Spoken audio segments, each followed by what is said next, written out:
नमस्कार, स्वागत है आपका मुनाफे की मंडी में।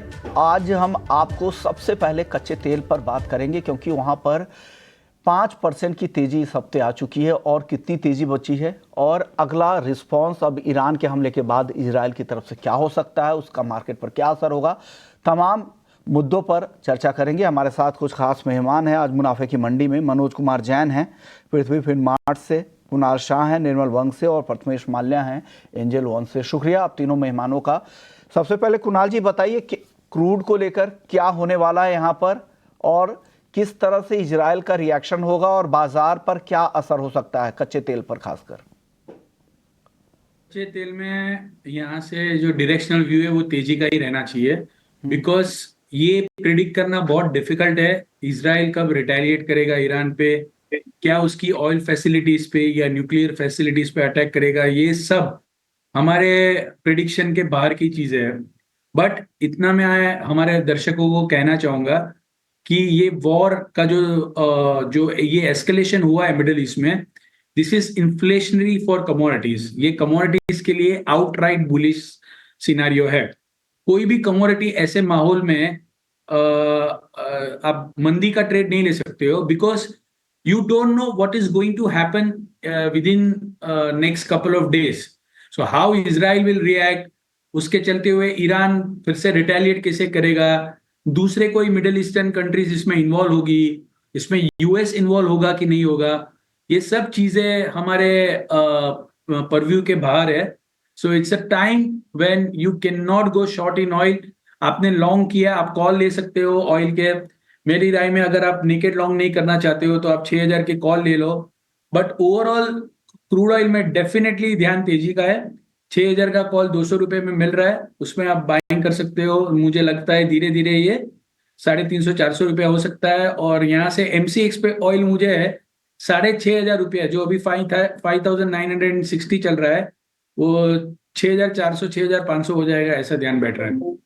यहाँ से बड़ी तेजी की संभावना कुणाल जी को लग रही है, लेकिन मार्केट है इसलिए रिस्क भी आपके पास होंगे, तो बेहतर होगा कि आप ऑप्शंस के जरिए जाए और 6,000 के स्ट्राइक की कॉल ऑप्शंस क्रूड की खरीदने की सलाह कुणाल जी की तरफ से आ रही है, क्योंकि मामला जिस तरह से गहराया है और हो सकता है कि यूएस और इजराइल जो चाह रहा होगा वही ईरान ने किया है। अब उनके पास मौका है कि वहाँ उनकी न्यूक्लियर फैसिलिटी या फिर ऑयल की फैसिलिटी और उससे जो क्रूड ऑयल का जो रूट है, सप्लाई का रूट है, वो ईरान के जरिए अगर देखें तो करीब करीब 1/3 वो रूट है सप्लाई का, तो ये एक सप्लाई तो प्रभावित होगी। तो आने वाले समय में क्रूड के दाम कम नहीं होंगे, इस तरह के जानकार एक्सपर्ट्स की राय यही बन के आ रही है। मनोज जी, आप इस पूरे इंसिडेंट को कैसे देखते हैं और इसका मार्केट पर क्या असर होगा, क्रूड पर सबसे पहले बताइए।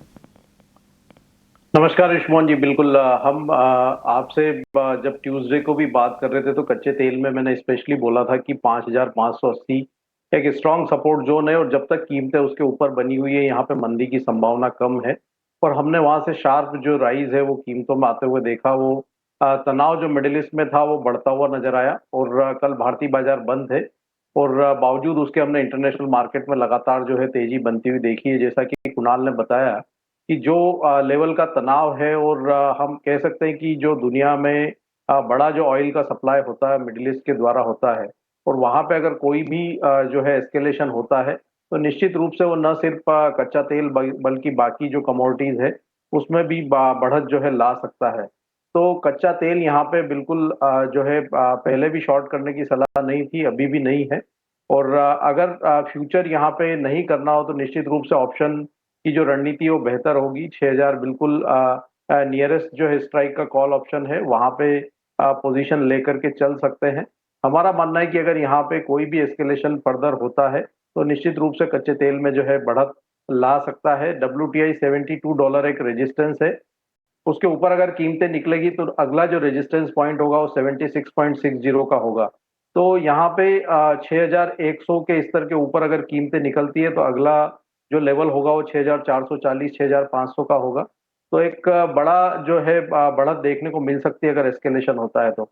इसके साथ ही बाकी जो कमोडिटीज अगर हम कोरिलेट करें तो जियोपॉलिटिकल टेंशंस में निश्चित रूप से प्रीशियस मेटल्स जो है वो सेफ हेवन डिमांड में रहेंगे और कच्चे तेल की बढ़त से यहाँ पे जो इंडस्ट्रियल मेटल्स है उसमें भी जो है मजबूती जारी रह सकती है। तो ओवरऑल यहाँ पे जो जियोपॉलिटिकल टेंशन है वो ओवरऑल कमोडिटी मार्केट के लिए बुलिश जो है रहेंगे आने वाले समय। चलिए, हमारे साथ नरेंद्र तनेजा जी भी हैं। सर, आप बताइए, आप अभी उस रीजन से भी होकर आए हैं, क्या स्थिति आपको यहाँ से दिख रही है और कच्चे तेल के मार्केट पर क्या असर होगा? किस तरह से इजराइल का एक्शन होगा और किस हद तक हो सकता है, उससे सप्लाई रूट पर कितना असर होने वाला है? देखिए, सबसे बड़ी जो इस समय चिंताएं हैं, पहला तो यह है कि ईरान ने धमकी दी है कि अगर वो इजराइल को, जो पश्चिम के देश हैं, उसको कंट्रोल नहीं करते हैं, उसको नहीं समझा पाते हैं, खासतौर से जो लेबनान में वो कर रहा है और साथ में वो जो ईरान को भी टारगेट कर रहा है, तो जो ऑयल का इंफ्रास्ट्रक्चर है पड़ोस के देश में, मिडिल ईस्टर्न कंट्रीज में, वो उसको टारगेट बनाएगा। तो उसको लेकर के बाजार जो है वो काफी, जो ऑयल मार्केट है, काफी परेशान है और आपने देखा उसकी वजह से कीमतों में ऊपर उछाल आया है। लेकिन मेरा अपना मानना है, मुझे लगता नहीं कि ईरान धमकी जरूर दे रहा है, लेकिन ऑयल इंफ्रास्ट्रक्चर पे सऊदी अरब के, यूनाइटेड अरब एमिरेट्स के या ओमान के, उस पे वो हमला करेगा। ऐसा करता है तो बदले में ईरान का भी ऑयल इंफ्रास्ट्रक्चर को वो टारगेट करेगा इजराइल। तो मुझे ऐसा लगता नहीं है, लेकिन फिलहाल वो कीमतों में आपको रिफ्लेक्ट कर रहा है। लेकिन तनाव वहां बहुत बना हुआ है, बहुत बड़ा एस्केलेशन वहां हो जाएगा, मुझे लगता नहीं। अभी मैं 2 घंटे पहले उस पूरे इलाके से वापस आया हूं, तो तनाव जरूर है, लेकिन कुल मिलाकर के मुझे लगता नहीं कि ईरान जो ऐसा करेगा। लेकिन युद्ध की स्थिति कब जो है बेकाबू हो जाए, कहां पे कोई बड़ा ट्रिगर आ जाए, वो कहना मुश्किल आता है। लेकिन जो सबसे बड़ी चिंता है, आज जो तेल उत्पादक देश हैं, ओपेक के देश हैं, उनकी यह है कि डिमांड नहीं बढ़ रही। चाइना बहुत बड़ी चिंता है। कुल मिलाकर के ओपेक ये मान के चल रहा है कि चाइना जो बहुत बड़ा, सबसे बड़ा उपभोक्ता है, सबसे बड़ा इंपोर्टर है, चाइना में डिमांड 2025 में भी नहीं बढ़ने वाली। वहां की आर्थिक स्थिति जो है लगातार खराब हो रही है, वहां से डिमांड बढ़ने नहीं वाली है। भारत से डिमांड बढ़ रही है, कुछ और देशों से बढ़ रही है, ग्लोबल साउथ के, लेकिन वो इतनी नहीं है कि जिससे कि कुल मिलाकर के जो है उत्पादक देश जो है संतुष्ट हुआ। सबसे बड़ी ओपेक की चिंता यह है कि उसके खुद के सदस्य, जिसमें खासतौर से इराक शामिल है, उसमें यूनाइटेड अरब एमिरेट्स शामिल है, जो उन्होंने वादा किया था कि इस कोटे से ज्यादा वो तेल का उत्पादन नहीं करेंगे, वो कर रहे हैं, वो भी कर रहे हैं। इसलिए सऊदी अरब ने जो एक धमकी दी है कि अगर वो इस बात को नहीं रोकते हैं तो फिर वो भी करेगा, वो भी जो अपनी जो कोटा है उससे ज्यादा तेल का उत्पादन करेगा। तो यही वजह है कि कीमतें जो है जो लगातार वो नीचे की तरफ जा रही हैं, और कोई आश्चर्य की बात नहीं होगी अगर ऐसे ही हालात बने रहते हैं और जियोपॉलिटिकल जो ट्रिगर बढ़ता नहीं है, अर्थात वॉर एस्केलेट नहीं होती है, तो फिर कीमतें और नीचे जाएंगी। और कुल मिलाकर के ऐसा लग रहा है कि जो डिमांड की स्थिति है, डिमांड कहीं बढ़ नहीं रही, प्रोडक्शन लगातार जो है बना हुआ है। और अगर कहीं ट्रम्प साहब अमेरिका में चुनाव जीत गए तो तेल जो है वो $60 पर बैरल पर पहुंच जाएगा, ब्रेंट।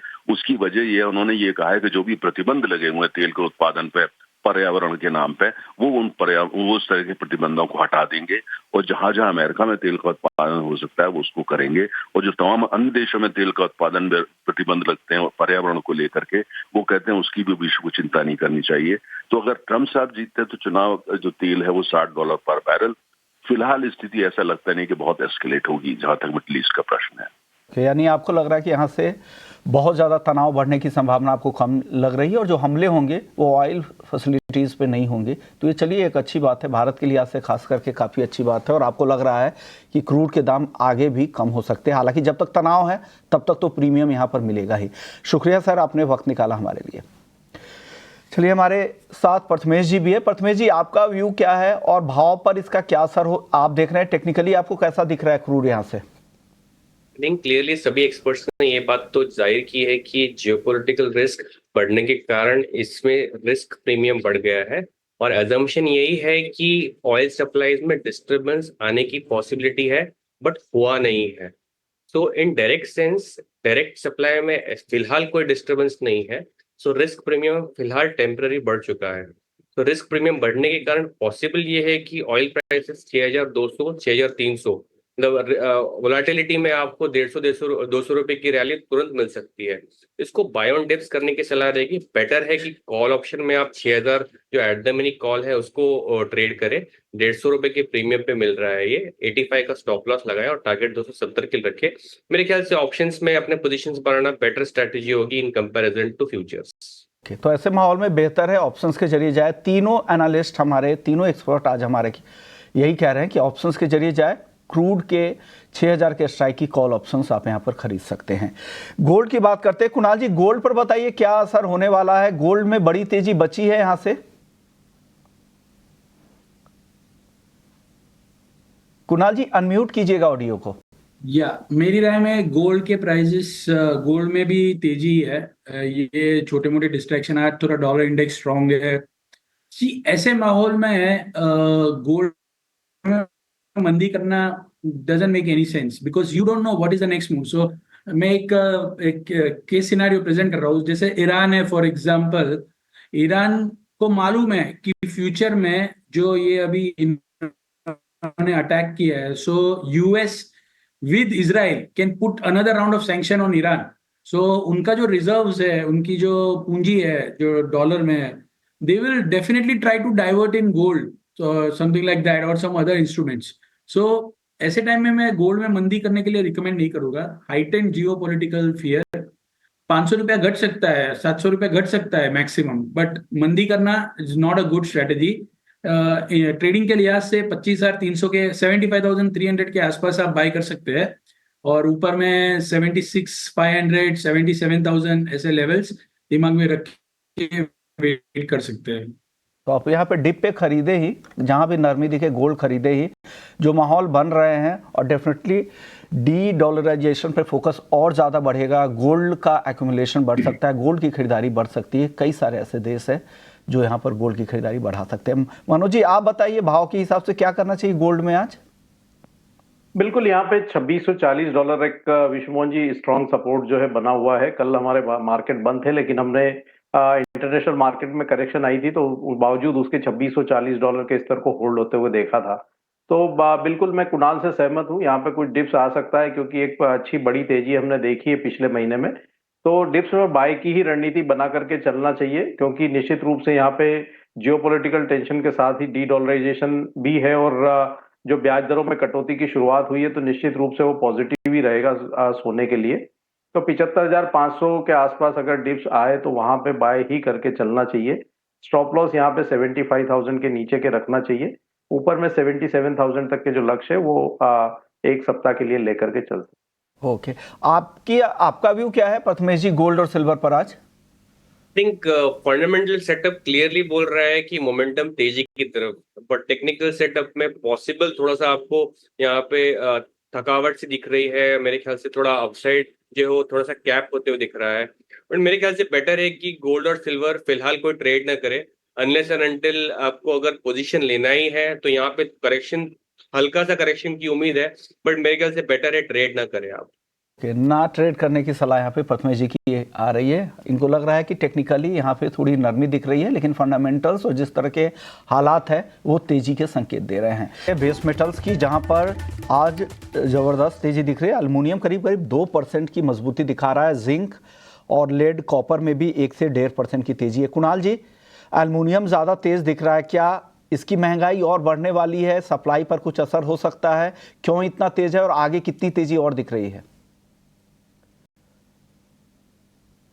पहले कहा कमोडिटीज में एक्सट्रीम वॉर और जियोपॉलिटिकल जब क्राइसिस रहती है तब बड़ी मंदी होने की जगह होती नहीं है, और हमेशा कमोडिटी के प्राइसेस ऐसे टाइम पे बढ़ते ही है। सो क्योंकि आगे जाके कौन सा कंट्री क्या मूव लेने वाला है। Iran is one of the major producer of raw material, aluminium भी प्रोडक्शन है ईरान का। मोर देन प्रोडक्शन, जो पूरा ग्लोबल ट्रेड है वो कहीं ना कहीं डिस्ट्रप्शन होने के फेयर हो जाते हैं, because lot of this commodities pass through straight of Hormuz which is near by Iran. और अगर कोई भी अटैक इजराइल द्वारा बढ़ते जाएगा, हमने देखा था फ्राइडे को ईरान, ईरान, इराक सभी कंट्रीज ने अपनी एयर स्पेस को बंद कर दिया था। So same way you know if the crisis worsens तो बड़ी तेजी से बढ़ सकता है मेटल्स, ऑयल, सब commodity. So this is not the time to go short. कुछ फंडामेंटल, एल्यूमिनियम के फंडामेंटल में बताना चाहूंगा। एल्यूमिना के प्राइसेस 12% बढ़ चुके हैं 3 महीने में।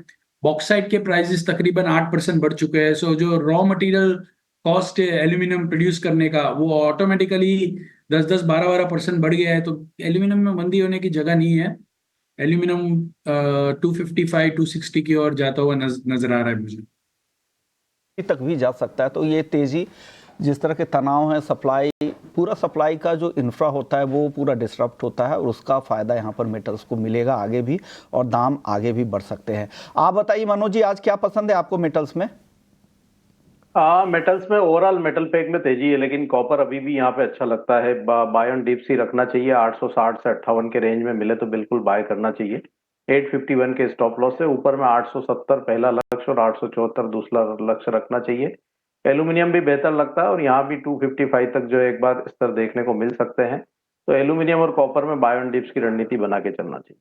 कॉपर एल्युमिनियम दोनों खरीदने की सलाह। 255 एल्युमिनियम का टारगेट, 870 कॉपर का। प्रथमेश जी, आप बताइए आपकी टॉपिक।